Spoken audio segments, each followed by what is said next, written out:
My name is Kong Ho. I'm the tech editor at the South China Morning Post. For those of you who may not be from Hong Kong, the South China Morning Post was founded in 1903 in the last years of the Qing Dynasty. And like many other industries, our newspaper is undergoing a digital journey of its own. If you have not read us, I hope that you will and give some feedback. So today we are gathered to talk about this topic, the Asian tigers, are they still roaring? It's a pretty broad topic, but before we get into it, maybe I ask our guests to introduce themselves in their area of interest for those of us who have not met them. Sure, we'd love to. So I'm Herbie. I'm a partner at T3 Labs. T3 is a multifamily office based in Hong Kong, Seoul, and San Francisco. We we're more dedicated into blockchain and emerging market opportunities globally. Good morning, I'm Ray. Thanks for coming and pleased to be on this panel with a fellow panelist. I'm with Du Capital, which is named after the founder of our fund, Peter Du. We are a venture capital firm based out of Singapore, and we focus exclusively on projects that venture in the distributed ledger technologies. We've been investing in this industry across all the crypto asset classes in the past 6 years, and we seek to promote the sustainable growth of the industry with attributes behind our capital. Hello, this is Vincent, the founder of AB Capital, and we are very focused on the crypto investment, and we both invest in a certain amount of equity and also SAFT before. And recently we are more focused on the investing in the second market for the trading and try to block trade on the altcoins. Okay, thanks for that. Asian tigers. Now, this is a term that I haven't heard for a while now. It was very popular, maybe in the 90s when, it refers to the four rapidly industrializing economies: Hong Kong, Singapore, Korea, and Taiwan. In recent years, especially when China entered the WTO with the rapid economic growth, we hear the term Asian tigers less and less because there really is just one dragon, right? So this topic is timely in the sense that with Hong Kong and Singapore, they are global financial centers right now. Korea and Taiwan, everyone's smartphone in your pockets probably contains some component or IP because of Samsung and through Foxconn. The question really is, in the blockchain economy of the future, with a lot of advances in technology, in AI, Internet of Things, that threaten to change the way we work, live, and play, do these four economies still have relevance, and can they really just maintain, their leadership in their respective fields? It is great we have this panel because all three of my guests have experience working and living in in these places. Maybe Vincent, I'll start with you. You are now based mostly in Beijing. How do the Asian tigers look to you from the vantage point of Beijing, China? I'm sorry. What's the last question? Last one. How do the Asian tigers look to you? Being based in Beijing, China. I think it's okay, and especially in this kind of I live in China, and but I travel around, and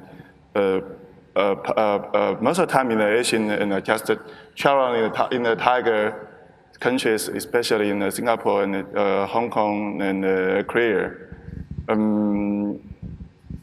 I think I live in where I think it's not a problem for myself. Where are the most opportunities that you're seeing in China? In your field, maybe right now. Yeah.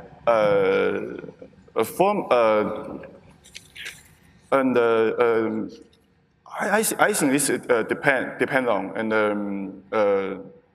from my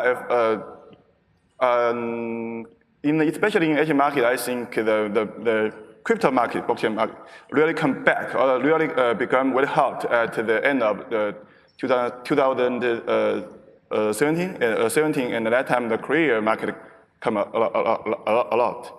And lately, last year, and it was not kind of hot for a while. But recently, in the Korean market, come back again. The retail investors was the retail investors, the passion come back again, and big companies, Samsung and Kakao and kind of companies, have kind of try to touch the crypto a little bit. So for this kind of market, I think in the Asian market, and I think Korea have more opportunities recently. And also Singapore and Hong Kong, I think is very flexible for the regulation, and I think a lot of, especially the security STO opportunities will come from the Hong Kong and Singapore. I think right now the stablecoins, regular stablecoins, and a kind of regular security offering will come out. I'm not sure. Someone told me the kind of wave already finished, but I think this is just the beginning. I'm not sure when it will come out. But for us, and before we are very aggressive in the investment in the early stage, in the angel investment, and also the soft investment. But right now for us, and we are waiting for the market to come hot, and we are jumping in the later stage with the high valuation, and also with the more mature the team. This is our strategy right now. Also the opportunity we find. We'll come back to Korea later, because I think this is a market that a lot of people are interested in. But Herbie, you're based in Hong Kong now, right? Yeah, I just live in Hong Kong, and I spend like 1/4 the time in Hong Kong, 1/4 in Korea, 1/4 in United States, across San Fran, New York, and sometimes just elsewhere. Right, and I know Ray lives in Singapore, so there's always this Hong Kong-Singapore thing going on, whether it's especially in financial regulation, whether it's a stock market, bond issuance, and all that. Right. In the crypto space, or even in blockchain, Vincent mentioned regulation, and how Hong Kong and Singapore are quite flexible. I mean, how do you see the regulatory environments in these two places, and how does that help or not help your businesses? So I was thinking Hong Kong is not as flexible on the regulation side as Singapore. So for example, say, very recently, a lot of people are hyping into, they were saying sandbox, the new regulation on the exchanges in Hong Kong. But indeed, it's actually very tough for exchanges to be actually regulated, and after the regulation to be properly operated. And within the sandbox policy, if it's actually being executed, the margin trading will be prohibited, which means one of the largest margin trading exchanges in Hong Kong might be in a very dangerous situation. And in the meantime, in Singapore, very recently, the investment arm of Temasek and Singapore Stock Exchange, they invested in a security token offering platform called iStocks. And it's going to be launching very soon, I think early next year, and it will be offering license in Q3 this year. I think Herbie basically summarized what I wanted to say, but if you think about it, it's very challenging for the regulators because they're dealing with the exponential rate of changes while still trying to figure out how to protect the interests of the investors and how to maintain the market integrity. But I think both jurisdictions, the regulators have shown, have taken on this challenge very, very well, demonstrated by the level of engagement with the industry players, as well as the well-thought approaches that they're taking. In Singapore, the regulatory tonality has always been rules and regulations should not front-run innovation. And as Harvey mentioned, in Hong Kong and Singapore has this sandbox for fast track approval as well. So I think, to me, both regulators in Hong Kong and Singapore, they understand and respect free market because they know that free market best determines the true value of any innovation. And therefore, they're not rushing in to put a leash on the innovation and rather, on a high level, just monitor how things will go and then follow up with the steps. So, and also I think towards the latter part of this year in Singapore, there will be some level of regulatory clarity. As a starter, there is the payment services bill, which groups all these, Bitcoin, Ethereum transactions payment under this bill. So I think all this clarity will be very helpful for this industry to move forward. Does it matter to you that to build a business in an established financial center like Singapore or Hong Kong, or a place where maybe the regulation isn't as tight? We've seen quite a lot of. I mean, if you read the news, I'm no expert, but if you read the news, Malta and some of the other places seem to have, you see them headlines all the time. But why do you choose to base yourself, out of Hong Kong and Singapore? To the fact that they have an established capital base, does that help? I mean, Hong Kong is a very good harbor city. Just like Token 2049, a lot of people they can visit very easily. But in the meanwhile, like China or some other countries, oftentimes you require visa and I think and also at the same time, Hong Kong is very centralized for its capital and the people in there. So I think it's a good place to stay. I'll go first. I think as a fund, it's slightly for us, like locating anywhere is fine.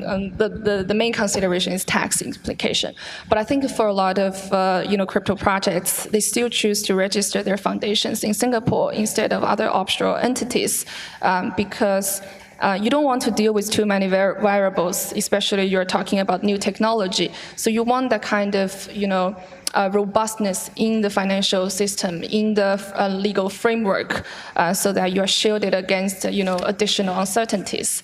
And also, I think for investors and other players, if we see this project register or locate in such a mature economy, I think that gives us some level of comfort as well. And plus, these financial centers, they are the hubs of capital, of talents, and of all these activities. So I think that's probably explains why all of us cluster in these places. I find it interesting that Asian tigers was a term that was popular for from the 60s to maybe the 90s, right? And then there was also a time when China was still closed to the outside world. When China started to open up, join the WTO in 2001, you see that China really came up, and the Asian tigers kind of found their level, I would say, right? So China now probably is not as friendly, I suppose, to crypto. When do you see China finally embracing this? And when that does happen, what will happen to the Asian tigers? Will we see another round of the same thing from manufacturing, but now you kind of... You mean the crypto? Yes. I'm not sure. This question I can't answer. And for us, I think we can, just as mentioned, and even I live in China, Beijing. But this is also an interesting question. And these days I was try to open a security account, and the account opening asked me where I live and where my company. I told them my company is in Cayman Island. And he asked, right now he did not open an account, ask me why I live in China, Beijing, and I can run a company in Cayman Island. And As right now we have in fact our real office, we have an office in headquarters in New York, and we have people in Singapore. But you ask me when China government would open to crypto. I don't know. This is a question not I can answer. But we always can find the opportunities in this market. And I think, in my point of view, I think the Eastern and Western and the market were totally different. I don't know, but we should find the opportunity to how to make money. This is the key in every market, in blockchain or other industries. But I only know crypto. This is my focus. Any views on China when it will open up? Can you further define open up? Well, I mean, the thing is, like you said, Singapore and Hong Kong probably kind of leading the pack in the way of regulation and being, friendly and all that, and mainland China probably not as much. Do you think that, and by extension, Singapore and Hong Kong in a way is playing arbitrage, right? Because China is so huge. As we have seen in the manufacturing age, they have this vast pool. So my question really is, if and when China does embrace crypto at the same kind of level, what will happen to the Asian tigers? Yeah. Well, if you look at the number of patents filed in the blockchain industry, China accounts for 42 or 43% of the total patents filed in the past year. And also, if you look at the documents released by the government, I think at the end of 2016, the State Department, not State Council, has already written blockchain technology into national level development strategy. And then 22 provinces have issued documents to promote the development of the DOT technology. So I think from that perspective, and China is like really ahead of the curve in terms of the technology itself. The area that is like closed up is more like speculative activities, or there's like crypto trading, and I think from the regulatory perspective it's perfectly understandable. But that said, I do agree with you that Singapore and Hong Kong stand to benefit in the past few years because all these activities were pushed out of China. You have exchange set up in Singapore, miners moved to Hong Kong. Definitely, I think this is Singapore and Hong Kong and other Asian tigers' chance to playing this catch-up game. Don't you need a bit of the speculative activity to make things interesting, make people excited? A bit of an animal spirit, so to speak. Yeah, I think it's because right now attention is very valuable, and speculation draws attention to this market. If without this kind of level of attention, we wouldn't experience the velocity of technology advancement. We wouldn't have so many developers rushing into contributing to the development of technology. So I think from that perspective, it has its positive aspects, but if you look at the entire financial system stability, I think that's the top concern for regulators. You've been very quiet. No, I was just thinking because it's a very interesting opportunity. It's a very interesting question that you see. Actually, Korea is actually quite similar with China. We both have capital control. We both have most retail traders in the crypto market. You're talking about Korea? I mean, like both China and Korea at the same time. But the very funny thing is that you actually see Korea government right now more open up to blockchain and crypto right now.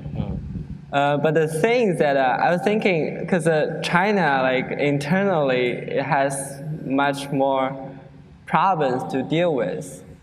So, but at the same time, Korea, due to the lack of the economic growth, lack of the catalyst for economic growth, the government somehow right now is looking for the blockchain industry to help boost its employment rate, and to trying to find a new catalyst for its internal economic growth.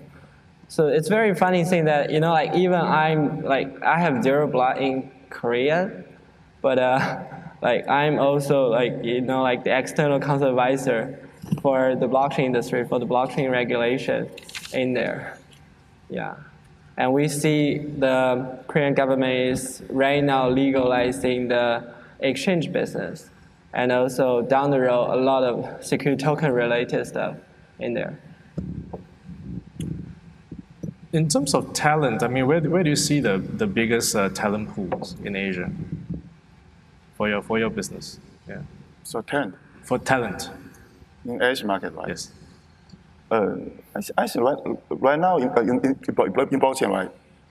Sure, in China. Yeah, China have the most talent and hardworking people. Right. Yeah. I think right now that the most infra was supported by the program in China right now. More BD and also other guys was Asian market. This is my China has the most number of people, period.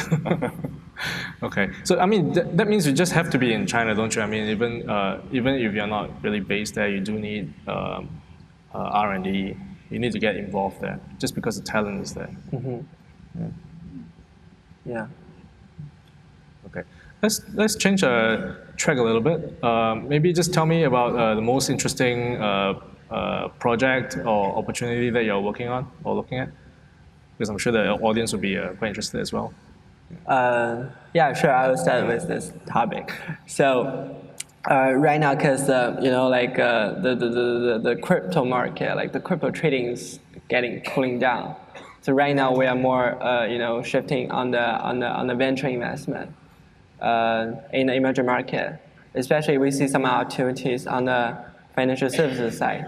Financial services as saying for the crypto lending, and payment and remittance services on top of blockchain.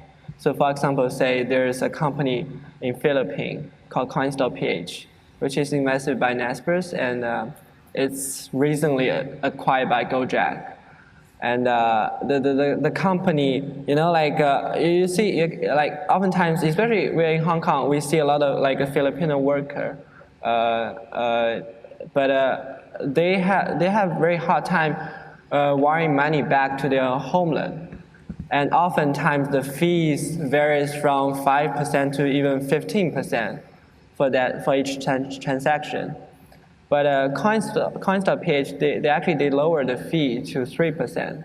And right now the volume of the remittance each month is over 300 million US, which is pretty decent business. Mm-hmm. And that's how we see like the blockchain actually contribute and be value add to the people and to the society. Yeah, and we also like tracking the similar opportunities in Mexico and Brazil as well. Yeah. I want to leave some time for questions from the audience, if any. But Ray, please. Sure. So traditionally, our fund focuses on two tracks. One is IoT. We invested in a lot of IoT projects from very base layer. That's sort of like building new Ethernet kind of projects, like the sharding of network, all the way up to the micropayments in the IoT industry. And then the second track of our focus is financial empowerment, very much similar to what Herbie just mentioned. Some, remittance projects, payment projects that's focused exclusively in the less developed markets. So I think this year, as Vincent mentioned, that private market not much going on, and we shifted our focus more towards the post-investment management and trying to do some hand holdings with our portfolios and see what kind of value we can add to them. And first, I'm not sure. First, I want to say is if you're in blockchain or crypto space for a long time, I think you can see a trend is that this can distribute a lot of things, but this is just the beginning. from my point of view, there are two ways it can make sense. Is one way is just Ryan just mentioned is for the attention. I think everyone can see the trend that before we more focus on the technology and so-called distributed large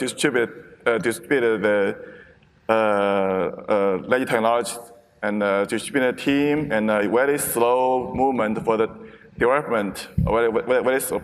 But right now, I think centralized team to develop centralized technology and to the marketing promotion is very hard. I think you know what I'm saying. Just like banks, Pro and Upbeat in this kind of market, and they drive the most attention. Drive most attention, and they expose their board for the everything. This is the opportunities. This is one opportunity. I think this is one way. Another way is you need to use a blockchain to do the real business. Can make real cash flow. But it's a little bit hard right now, and but in the long term, I think it makes sense. I'm more like the project only do the trading related, maybe do the asset management, maybe do the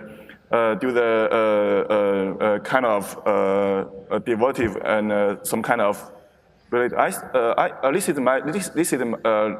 This is my point. I did not specify for the project, and but I'm more focused on the two side of it. And another point is this is just as I was saying in the start, and it's very dangerous in put money in the very beginning teams, and but right now I think it's okay right now, and the startups receive much more money than needed, and they did not have cash management, and make a lot of investors, especially retail investors, very suffer from the market. But I can see the future of this in the crypto, and it's a time for the serious investors to find the right approach to enter the market. For the custody, for the some people will come from the regular side, but the rest will come from the centralized team and with decentralized technology. This is my point. Yeah. Thank you. Any serious investors on the floor want to ask some questions to our panelists? I think we have time for a couple. So in 2017 and 2018, it seems like ICOs were really the rage for institutional investors, because that's where most of the value came from. Starting in 2018, everyone was going for protocols. In 2019, what do you see are the new hot trends for investors? So, like for our fund strategy right now, we see, so I can tell like some of the main focus for our fund and for myself right now. So basic on the financial infra, financial services, and some of the, like the combination with the emerging market opportunity. So financial infra as for, like the custody services, custodian bank, and on-chain data analytics, anti-fraudulent, and financial services, as just mentioned earlier. So like still like exchange business, but some of the exchange business in the more hyperinflation countries like Turkey, like Argentina, like Mexico, and etc. And what else? And also the peer-to-peer OTC in some undeveloped countries as well. You see, actually, like Paxful and local Bitcoins, they're actually huge. Local Bitcoins are more active in Latin America, and in the meantime, Paxful is more active in Africa. And those kind of the project, and they're actually quite life-saving to the local people. Yeah. I can see a short-term opportunity for the investors. I see in blockchain right now is very specific. It's right now in the IEO exchanges, decentralized exchanges to do the decentralized fundraising. This is a certain amount of big opportunities in the next, I think at least for 3 months. I just joking, always joking, in the last 2 years, 2017, 2018, and if you only at the end of in the December of 2017 and the January and February in 2018, if you only investor in the 3 months and you quit your position at the end of February, I think you can make a lot of money in the kind of period. In IEU, I think at least I'm not sure. I'm not sure it will become that kind of opportunities or not. But IEU should be a big opportunity for everyone in space. And this is just I mentioned in this kind of bear market it is hard for you to make money. So the drive attention is very important. Every project. If the team is still have a lot of money in cash, have a good process in the development, have a reputation in the market and active for the promotion, and if they did not have a legal problem for the IEO, I think it's an opportunity for the investors, both for the retail investment and for the traditional venture or traditional crypto fund. And also for exchanges, I think all the can follow up. I think in the next wave, every project, if he want to listing, they will do IEO. Yes. So this is my point. This is also I see the recently the opportunities in the long term. I don't know.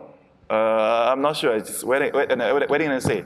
In the long term, I think just go back to the coins who have the fundamental, just as Bitcoin and some other coins for all coins. But I can mention here is, but I already explored my opinions on how I see the long-term opportunities. If you see this kind of trend we are beginning, you can find you can buy some of the fundamental or the fundamental coins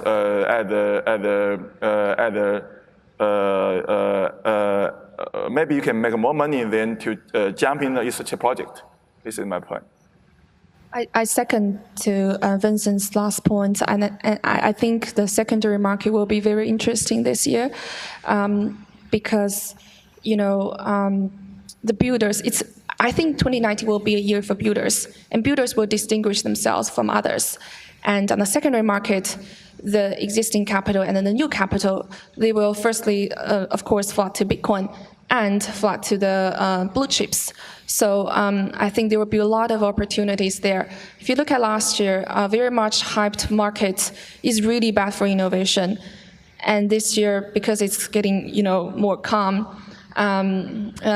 we see a lot of hard work happening, and we see a lot of blockbusters coming up this year. I think Cosmos is online today, and then in a few months' time we'll be having Polkadot. So all these large projects that claim to be solving some of the problems plaguing the industry will show if they're able to bring back some of the confidence back to the market. So yeah. Thank you very much. I think that's all the time we have for today. Thank you. Thank you. Thank you.